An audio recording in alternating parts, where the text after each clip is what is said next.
Hi, this is Mary Kay Beckman with Keller Realty Las Vegas. Today's topic is, what do I need to bring with me when I go house shopping?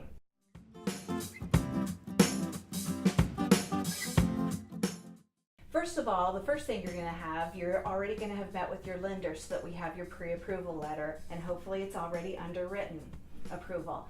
Then you're going to bring your checkbook or wiring information, because if we do write an offer, we're going to need to have your earnest money ready to be wired to title or delivered to title. You're also going to need to bring your camera, because if you're coming from out of state and going back home, you may want to take a few pictures of that house that we're writing an offer on so that you can show your family. I will also give you information about schools so that you can check the school websites, the crime and metro websites, and also the energy utility information, so that when you need to order your utilities on, you'll have that as well.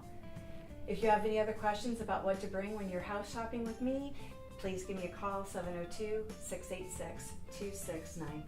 Thank you.